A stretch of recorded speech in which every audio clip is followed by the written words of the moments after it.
안녕하십니까. 중앙연산 1차 방정식의 활용 2를 공부하겠습니다. 예금에 대한 문제. 매달 A1씩 X개월 동안 예금을 하면요. 현재 예금액 더하기 A 곱하기 X 이렇게 나오겠죠. 현재 10,000원이 있다고 하면요. 그리고 1,000원씩 12개월 동안 예금했다면 X개월 후의 예금액은 이 금액이 되는 거죠. 과부족에 대한 문제. 학생들에게 공책을 나눠주는데요. 3권씩 나눠주면 2권이 남고요. 4권씩 나눠주면 5권이 부족하대요. 그럼 식을 어떻게 세울까요? 학생 수를 X라고 하면요. 3X만큼 나눠줬더니 2권이 남았으니 플러스 2죠. 그리고 4권씩 나눠주면요. 5권이 부족하대요. 양쪽 다 공책의 수를 말합니다. 따라서 등호를 사용하여 나타내면 됩니다. 증가 감소에 대한 문제. 증가. X가 A% 증가하면 증가한 양을 구해볼게요. 만약에 용돈이 10,000원이 있는데요. 엄마가 이달부터 20% 증가해서 주겠대요. 그러면 용돈이 얼만큼 늘어난 걸까요? 100분의 20 곱하기 10,000 하면 됩니다.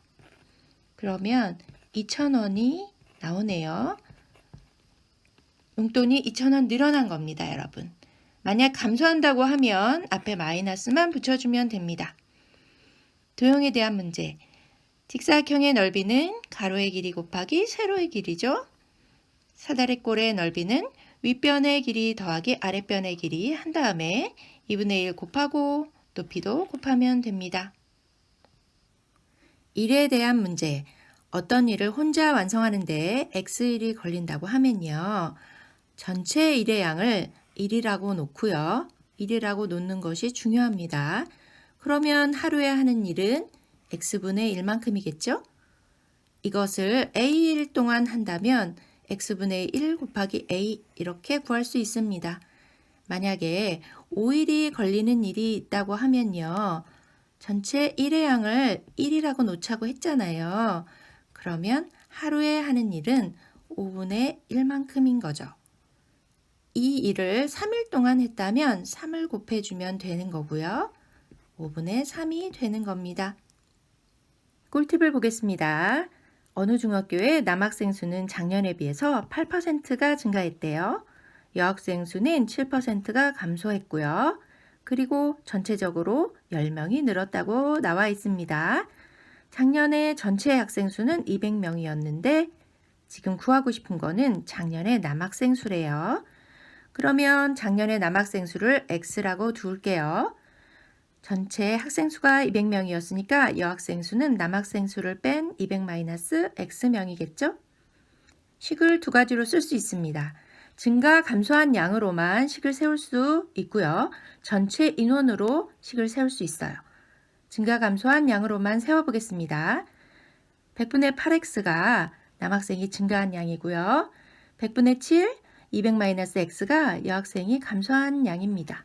그래서 빼주면요. 전체적으로 10명이 있는 거죠. 그런데 이렇게 세울 수도 있고 전체 인원수로 세워보면요.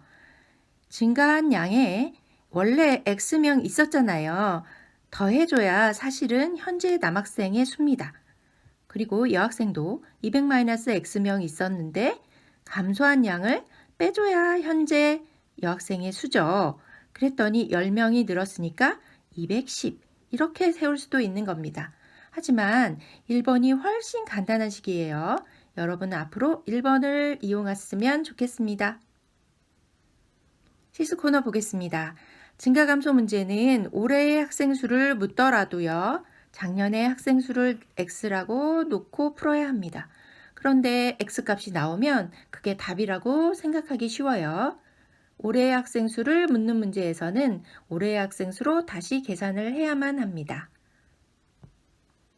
구독, 좋아요 꾹 눌러주세요. 안녕.